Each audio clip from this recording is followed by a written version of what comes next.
दोस्तों, एक लड़का जो आईएएस बनने की तैयारी कर रहा था और बार बार एग्ज़ाम दे रहा था, लेकिन इसी बीच उसके मन में एक ख्याल आता है कि वो लड़का अपने पड़ोसी के घर में ही चोरी करने के लिए चला जाता है।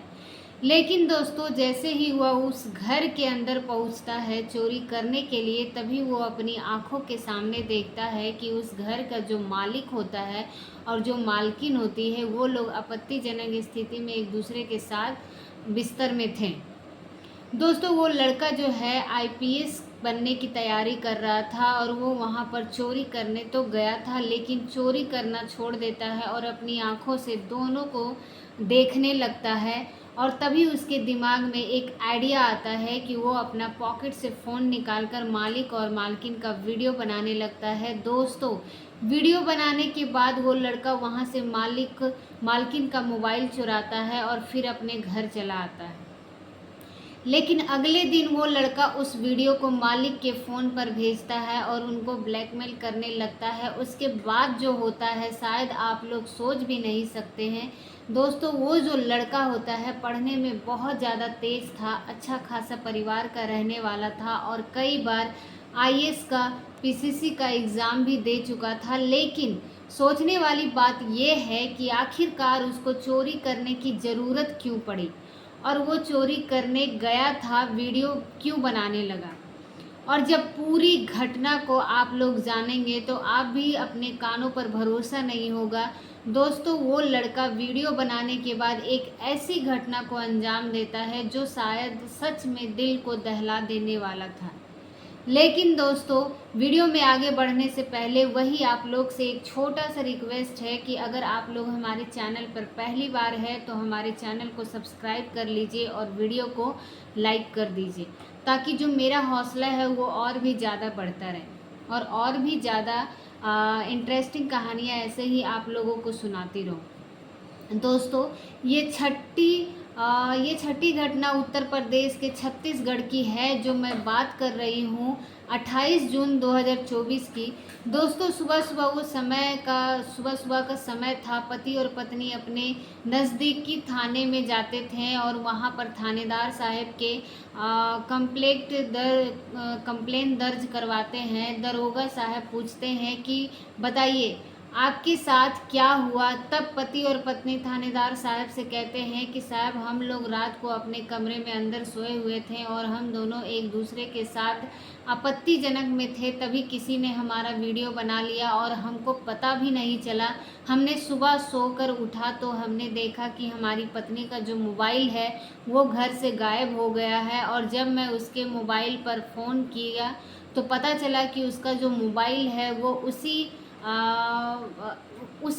जॉब बता रहा था और कुछ देर बाद उसकी मोबाइल से बार बार मेरे मोबाइल पर वीडियो भेज रहा था। ये वीडियो उसी समय का था जब हम दोनों पति पत्नी एक दूसरे के साथ अपने रूम के अंदर आपत्तिजनक में थे। और ये वीडियो पुराना नहीं है, ये वीडियो कल का ही है। वीडियो भेजने के बाद जो लड़का है मुझे ब्लैकमेल करने लगा है और मुझसे 1 लाख रुपए का डिमांड कर रहा है और वो मुझसे बार बार ये कह रहा है कि अगर मैं उसको पैसा नहीं दूंगा तो वीडियो को वायरल कर देगा और हम लोग का इज्जत को बर्बाद कर देगा। दोस्तों, जब ये सारी बातें वो थानेदार साहब सुनते हैं तो उसको विश्वास नहीं हो रहा था कि आखिरकार कोई रात को घर में कैसे घुस सकता है और एक कॉलोनी के अंदर अगर घर में वो जाता है और पति और पत्नी का वीडियो क्यों बनाए और वीडियो बनाता है तो वीडियो बनाने के पीछे आखिरकार कारण क्या है। क्या वो लड़का सिर्फ वीडियो बनाने के लिए वहाँ पर उस दिन घर में आया था या फिर किसी और के वजह से उस दिन उस घर के अंदर आया था। दोस्तों, दरोगा साहब के मन में बहुत सारे सवाल चढ़ने लगते हैं, चलने लगते हैं और जवाब के नाम पर कुछ नहीं था। दरोगा साहब दोनों पति और पत्नी का कंप्लेंट दर्ज कराते हैं और पुलिस वाले जो हैं उस लड़की की तलाश में लग जाते हैं जिसने उस रात को पति और पत्नी का वीडियो बनाया था। दोस्तों, पुलिस वाले हैं जो सबसे पहले पति और पत्नी के घर जाते हैं और उसके घर के चारों तरफ से तलाशी लेते हैं, लेकिन वहाँ पर कुछ भी ऐसा नहीं मिलता है। वहाँ पर बस यही बात पता चलता है कि सिर्फ एक फ़ोन चोरी हुआ है, इसके अलावा और कुछ भी चोरी नहीं हुआ है। उसके बाद दोस्तों उस जो पुलिस वाले होते हैं वो पति और पत्नी का, लड़के का मोबाइल नंबर मांगते हैं, जिस मोबाइल नंबर से वो फ़ोन करके बार बार ब्लैकमेल कर रहा था दोस्तों। पुलिस वालों को उसके मोबाइल नंबर को मतलब सर्विसिंग ये लगा लेते हैं और उसका लोकेशन निकालने की कोशिश करते हैं, लेकिन दोस्तों उसका जो लोकेशन रहता है वही जगह पर नहीं बता रहा होता है, जिस वजह से उस लड़के को ढूंढने में बहुत परेशानी हो रही थी। उसके बाद पुलिस वाले दोनों पति और पत्नी के घर के और आसपास जितने भी सीसीटीवी कैमरे लगे हुए थे, दरअसल वो BIT कॉलोनी में थी और उस कॉलोनी में हर जगह 10 मीटर पर 20 मीटर पर हर खंभे पर एक CCTV कैमरा ज़रूर लगा हुआ था। तो दोस्तों जितने भी CCTV कैमरे थे वहाँ पर लगे हुए थे, सभी CCTV कैमरे का फुटेज निकलवाया जाता है। तब जाकर पता चलता है कि वो लड़का रात के 11:30 बजे के आसपास घर के सामने वाले रास्ते से गुजर रहा था और मौका पाते ही गेट को फान कर घर के अंदर घुस जाता है। उसके बाद वो लड़का घर के अंदर पूरे 1 घंटे तक रहता है और पूरे 1 घंटे वो घर के बाहर निकल जाता है। और दोस्तों CCTV कैमरे में बस इतना ही कैद हुआ था कि अब वो घर के अंदर गया और घर के बाहर निकला। घर के अंदर जो वो लड़का था क्या क्या किया, क्या किसी को कुछ नहीं पता था। जब उस लड़के का फ़ोटो पुलिस वालों को मिल जाता है तो उस पुलिस वाले फ़ोटो लेकर जगह जगह पर पुलिस उसको तलाश करने में लग जाता है। तब जाकर पता चलता है कि वो जो लड़का है कहीं और का रहने वाला नहीं, बल्कि जिस घर में वो चोरी करने गया था उसी घर से 2 कदम की दूरी पर उसके लड़के का भी घर है।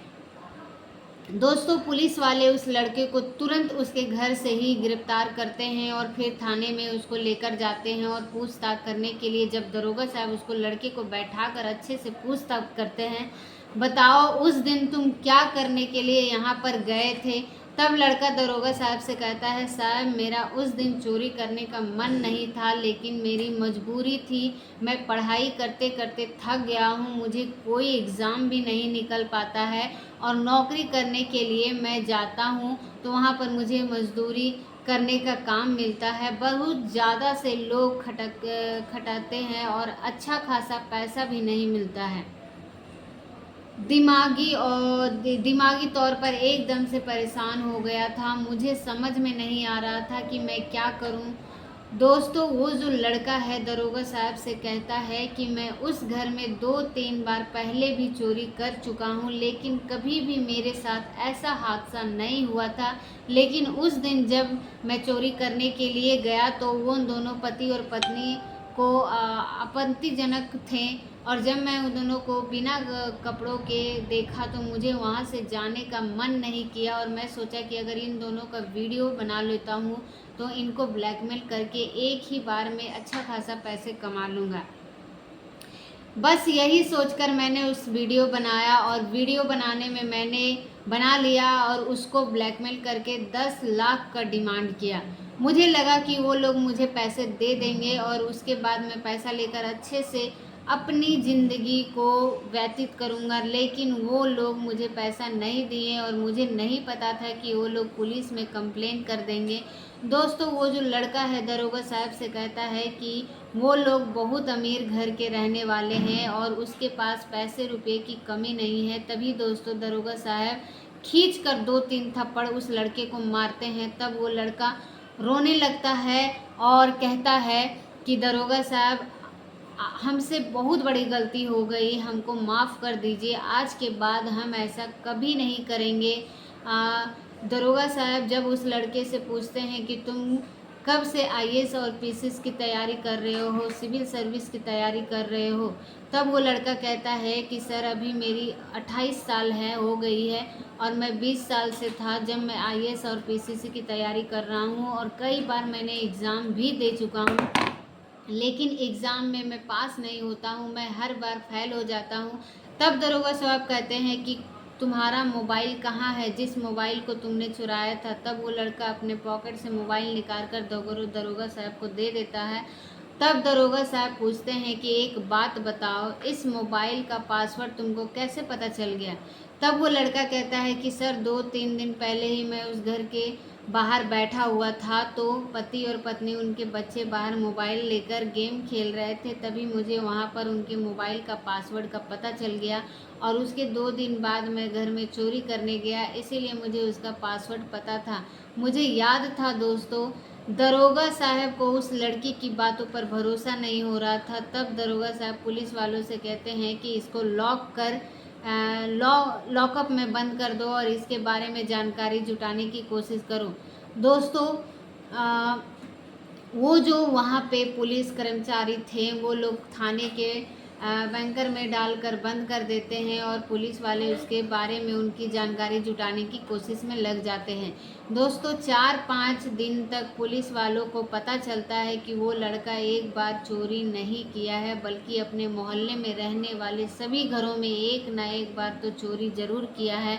इस बात पुलिस वालों को उनके पड़ोसियों से पता चलता है कि वो लड़का जब उसके घर लड़के के घर में छापेमारी मारी तो उसके घर का तलाशी लिया गया, तब उसके घर से बहुत सारे मोबाइल फ़ोन चोरी के निकलते हैं। तब वो सारी बातें थानेदार साहब को बताई जाती है। थानेदार साहब सख्ती के साथ उस लड़के से पूछताछ करना स्टार्ट कर देते हैं, यानी कि उसको मार पीट करना पूछताछ स्टार्ट कर देते हैं। तब वो लड़का सारी बातें कबूल करता है और कहता है कि सर, मैं आईएएस पीसीसी की तैयारी नहीं करता हूँ, बस ये एक दिखावा है ताकि लोग मेरे बारे में गलत न समझे और मैं इसी जगह से अपनी आसानी से किसी भी घटना को या फिर चोरी करके निकल जाता हूँ।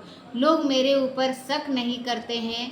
दोस्तों, जब दरोगा साहब उस लड़के के बारे में पूरी सच्चाई को जान जाते हैं, उसके घर के ऊपर कड़ी से कड़ी कार्रवाई की जाती है और उसको जेल के अंदर डाल दिया जाता है।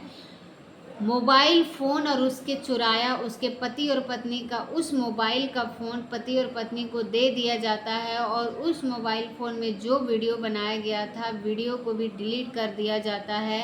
दोस्तों, आजकल हमारे समाज में ऐसे बहुत सारे बहरूपिया घूम रहे हैं जिनके बारे में उनको देखकर पता नहीं लगाया जा सकता है कि ऐसे लोगों से बच कर रहना है। दोस्तों, इस घटना से बताने का मेरा मकसद यह है कि अगर आप लोग रात को अपने घरों में सोते हैं तो अच्छे से चारों तरफ का दरवाज़ा बंद करके सोइए, नहीं तो ऐसा हादसा कभी भी हो सकता है। वैसे तो आजकल बरसात का मौसम है, तो इस समय सब लोग चोरी बहुत ज़्यादा करते हैं, क्योंकि मैं बड़े लोगों में अक्सर सुनता रहता हूँ कि जिस गांव में अक्सर रात के समय में लाइट ख़राब हो जाती है, लाइट कट जाती है, मौसम जब ख़राब हो जाता है तो अक्सर रात के समय में ही चोरी है, तो चोरी करने के लिए निकल जाते हैं। ऐसी कहावतें मैंने बहुत सारी सुन रखी हूँ और बहुत सारी ऐसी घटनाएं हैं हमने अपने आँखों से सामने भी देखी हैं। तो दोस्तों, आप लोगों से विनती है कि आप लोग अच्छे से रहिए और अपने परिवार का ख्याल रखिए। फ़िलहाल आज के इस वीडियो में बस इतना ही। वीडियो अगर पसंद आया हो तो वीडियो को लाइक और चैनल को सब्सक्राइब ज़रूर कीजिए। आप लोगों का बहुत बहुत धन्यवाद।